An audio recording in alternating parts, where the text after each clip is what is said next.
Meus amigos, sejam todos bem-vindos ao nosso estudo que realizamos aqui no canal a todo sábado e rogamos a Deus que nos abençoe sempre.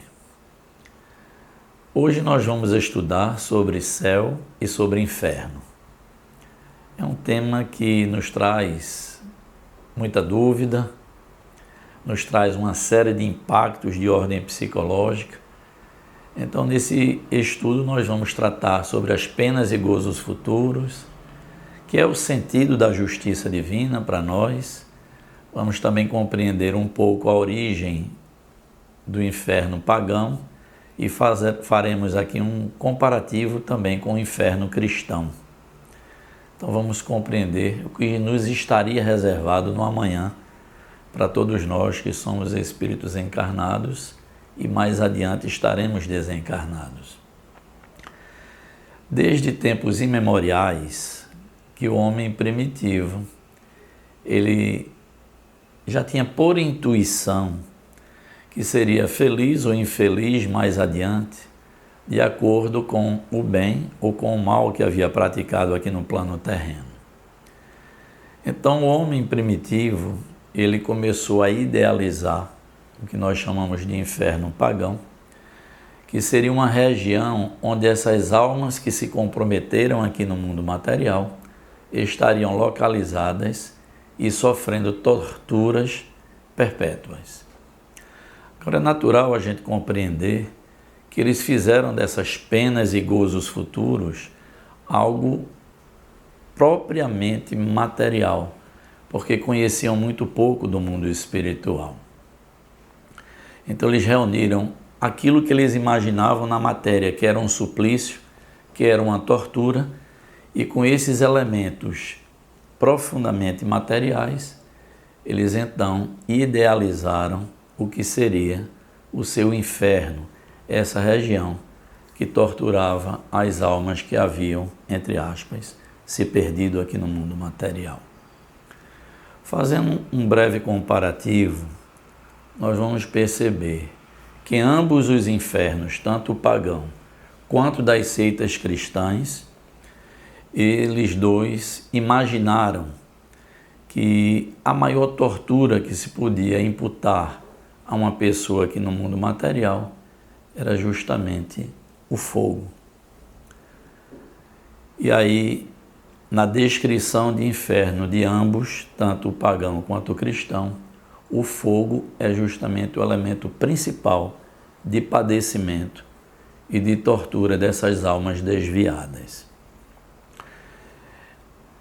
Há de se considerar uma coisa importante, gente, que o inferno das seitas cristãs, ele foi o inferno pagão muito mais aperfeiçoado. Por quê? Porque no inferno pagão, as penas eram ditas praticamente individuais. Há uma simbologia do tonel das Danaides, que é uma tortura individual para as almas compromissadas, que seria um trabalho que jamais teria fim. Ou seja, é uma penalidade individual para as almas transviadas ou perdidas, digamos assim. Existe também a figura do Monte de Sísifo, que é uma simbologia de uma pessoa ou dessa alma que teria que subir ao monte empurrando uma pedra, e quando chegava no alto do monte, essa pedra rolava indefinidamente e para toda a eternidade. Então, essa era a imaginação dos pagãos construindo a ideia de seu inferno. Já o inferno das seitas cristãs foi muito mais além. E no inferno, assim idealizado por eles, existiam centenas e milhares de caldeiras ferventes, onde ali as almas comprometidas estariam sendo perpetuamente consumidas.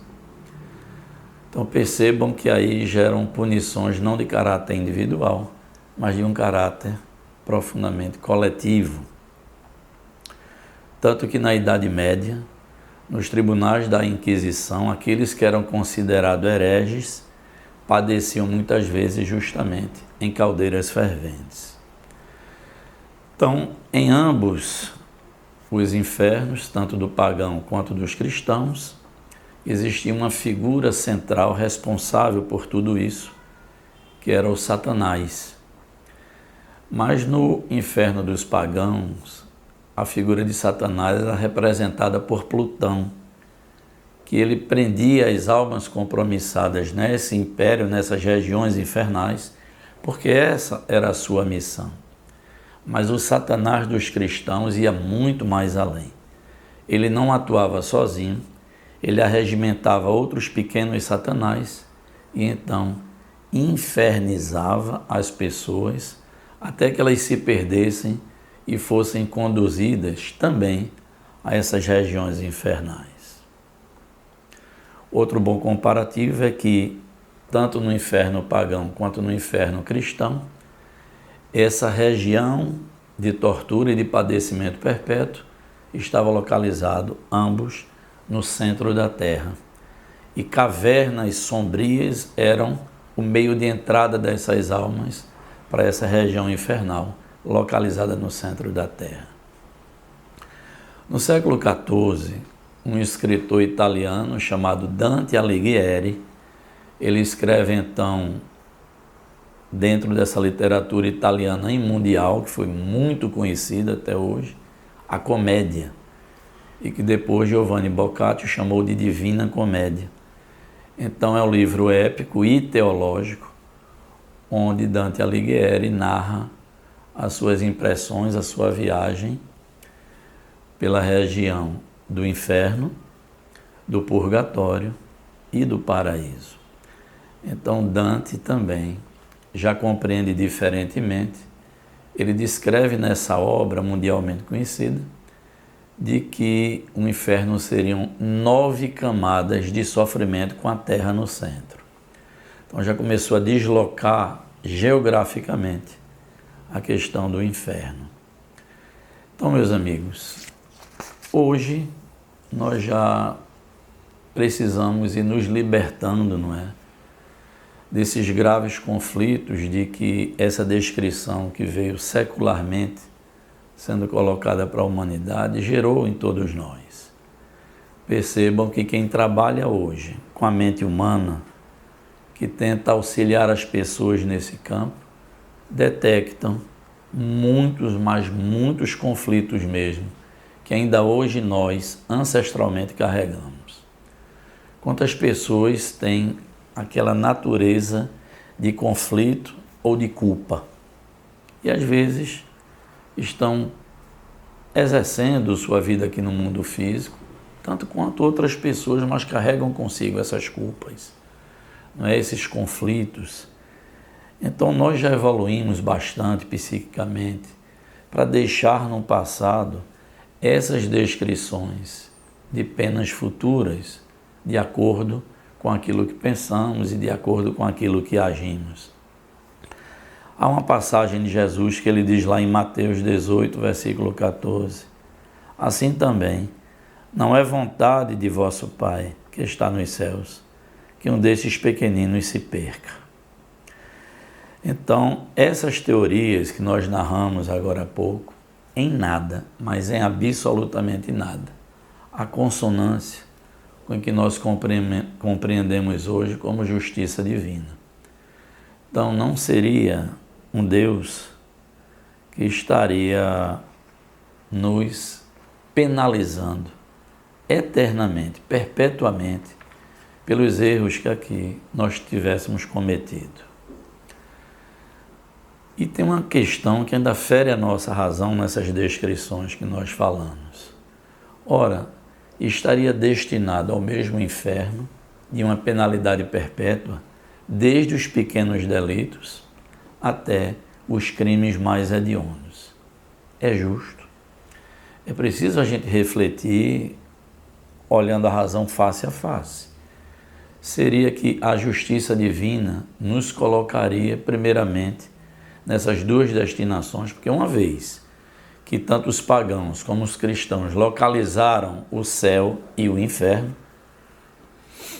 nós só teríamos duas destinações. Se nós acertamos tudo, o que nós já compreendemos pela razão que é impossível, nós estaríamos no céu, num local de eterna harmonia e paz, ou se erramos, não importa o tamanho do nosso erro, pequeno ou maior, nós estaríamos localizados perpetuamente num fogo que queima sem nos consumir perpetuamente. Lógico que a humanidade foi evoluindo, o psiquismo foi se aperfeiçoando e hoje, felizmente, nós temos uma ideia completamente diferente do que são nossas penas e gozos futuros, baseado num Deus soberanamente justo e bom. No ano de 1999, nós temos aqui, foram palavras textuais do Papa João Paulo II, se referindo a nossos irmãos católicos, e ele dizia assim, abre aspas, o céu não é o paraíso nas nuvens, nem o inferno é aquela aterradora fornalha. O primeiro é uma situação em que existe comunhão com Deus e o segundo é uma situação de rejeição. Então percebam que modernamente o Papa João Paulo II já deslocaliza céu e inferno como uma região geográfica que receberia aquelas almas sofredoras. A doutrina espírita, numa obra chamada Céu e Inferno, editada em 1865, também por Allan Kardec, nos diz que o céu é a plenitude que nós buscamos e o inferno são os conflitos que trazemos conosco diariamente. Então, há uma frase também que diz assim, a consciência intranquila é o inferno em qualquer lugar que estejamos. Então, gente, uma mente que é culpada, ela vive o seu inferno existencial. É nesse sentido que nós compreendemos de que céu ou inferno, como diria o Papa aos católicos, como nós dizemos no livro Céu e Inferno, não é mais aquela região onde eternamente estaremos sendo penalizados. Nós já compreendemos que céu e inferno é um estado da alma, é uma escolha que fazemos dentro daquilo que desejamos para nós e para as pessoas que nos cercam. Daí, em nossos estudos, nós falarmos com muita profundidade sobre livre-arbítrio, que é nós termos a condição de escolher por onde desejamos transitar, pelo aquele céu de paz e harmonia na nossa consciência, ou pelo inferno que carregamos por termos uma consciência intranquila e compromissada. Mas existe uma colocação de Jesus também que nos é muito importante nesse estudo. Ele diz assim, há muitas moradas na casa de meu Pai. Então, meus amigos, é preciso que a gente compreenda que, consoante a justiça divina, todos nós, espíritos ainda em progresso intelectivo e moral, vamos naturalmente nos conduzindo e acertando muitas vezes, em outras vezes fazendo escolhas equivocadas, é natural da nossa faixa ainda de progresso. Então a própria Terra, observe que com suas vicissitudes, com suas dificuldades, já é sim um local de reparação. As próprias seitas cristãs, em tempo mais atrás, basicamente em 523 da era cristã, começou a admitir aquilo que eles chamavam na época de purgatório, ou seja, já não haveria mais uma penalidade eterna, mas sim as almas compromissadas em menor grau estariam já localizadas nesse purgatório, onde dali se libertariam não pelo seu progresso, era o pensamento da época, mas sim pelas orações que lhe fossem dirigidas, e quanto maior fosse o número de orações a essas almas que estariam ali no purgatório comprometidas, elas seriam então libertadas. Na concepção hoje mais moderna, nós compreendemos que a própria terra de prova e expiações já trata de nos ofertar a oportunidade da reparação. Então, meus amigos, as próprias patologias que nós encontramos aqui na matéria de ordem psíquica, como todas essas patologias de ordem física que nós trazemos hereditariamente, todas as vicissitudes, todos os aperreios que nós enfrentamos aqui no mundo material, não deixa de ser já uma espécie de purgatório, onde o homem, pelas suas escolhas, vai então se redimindo perante a justiça divina, mas jamais por uma tortura eterna, perpétua. Nós vamos tendo nas nossas idas e vindas ao mundo material a possibilidade, como já tratamos aqui no estudo intitulado Retorno à Vida das Formas, nós temos sim, por bondade e misericórdia divina, a possibilidade de retornar aos palcos onde transitamos e não fizemos tão bem, a oportunidade de reparação. E aí sim, nós vemos com o coração muito apertado aqueles nossos irmãos em mais profunda dificuldade física, psíquica, passando diversas doenças aqui no mundo material, como nós também trazemos nossos compromissos. É muito consolador, é muito confortador saber que mais adiante também estarão libertos dessas dificuldades, vivendo no mundo espiritual de uma forma mais tranquila, mais harmoniosa e mais feliz. Essa teoria é muito mais consoante com a justiça e com o entendimento que temos de Deus modernamente. Então os Espíritos nos dizem assim, na palavra de uma mensagem muito bonita de Joana de Ângeles, ela diz assim: se desejas o céu da consciência tranquila em porto de luz, envolve-te nas vibrações do Cordeiro de Deus e na senda abençoada dos dosséis da humildade, do amor e da caridade, seguindo imperturbável até a hora da tua desencarnação. Então Joana aqui nos diz isso. É preciso que nós possamos ir transitando no caminho do bem, realizando aquilo que é bom, aquilo que é útil, aquilo que nos engrandece a alma, para que uma vez deixando o mundo físico, nos encontremos novamente no mundo espiritual, carregando no nosso coração o céu.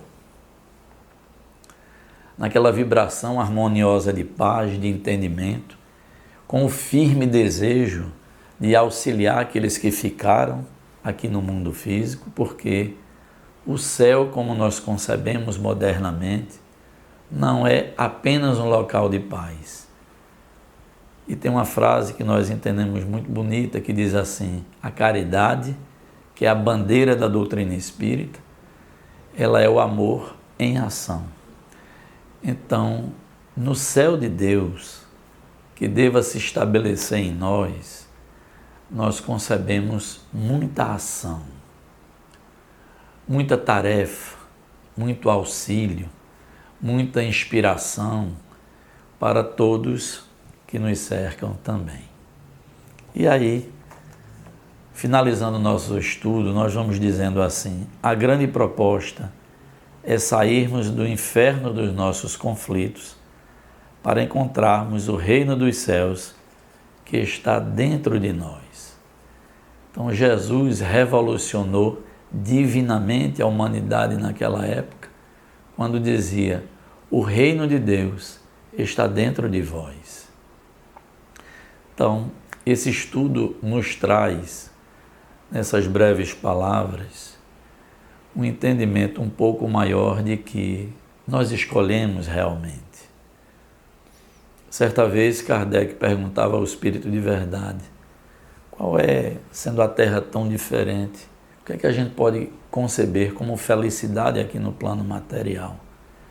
E os Espíritos responderam a Kardec: materialmente é a gente ter a posse do necessário. e a felicidade sem ser material. Eles disseram assim: é a consciência tranquila e a fé no futuro. Então, meus irmãos, meus amigos, a mente comprometida, a mente que se encontra culpada, quando a pessoa se reconhece pelas vias do remorso, porque as pessoas podem até enganar os outros, mas não enganam a si própria. Esse espírito encarnado, por onde quer que esteja, ele se sente comprometido e vive o seu inferno individual. Diferente daquelas almas que transitam no bem, que procuram alimentar-se daquilo que é útil, que compreende os seus irmãos, que faz o bem a si e aos demais, que vai fazendo da sua existência material algo de proveitoso para si, principalmente, para os outros também. Esse, com certeza, desde já, com a consciência tranquila, como falavam os espíritos, já vive no seu céu. E assim continuará quando deixar o mundo físico e tiver de retorno à verdadeira morada, que é a casa do Pai. Então espero, meus irmãos, meus amigos, ter contribuído com esses entendimentos, mas consoantes com a justiça divina, de que os nossos erros, os nossos acertos são naturais e próprios de nosso estágio ainda evolutivo e espiritual. Ninguém, portanto, deveria continuar carregando consigo esses conflitos da culpa, porque Deus, que é o nosso Pai amantíssimo, compreende em que grau nós estamos e misericordiamente Ele vai nos ofertar sempre, mas sempre, como um Pai amantíssimo que é, as novas oportunidades de recomeço, para que mais adiante que a nossa destinação cheguemos à condição de espíritos de luz. Que louvado seja Deus, que louvado seja o nome do nosso Senhor Jesus Cristo. E nesse instante, eu peço a vocês que divulguem nossos estudos, como sempre eu digo, se inscrevam aqui no nosso canal, dê o seu like, o seu ok se gostaram do estudo, porque isso fortalece também o nosso canal na plataforma, e divulguem, levem, os nossos estudos aos seus familiares, aos amigos, às pessoas que vocês desejarem. Então, agradeço nesse instante a atenção. E aqui nós vamos concluindo o nosso estudo desse sábado.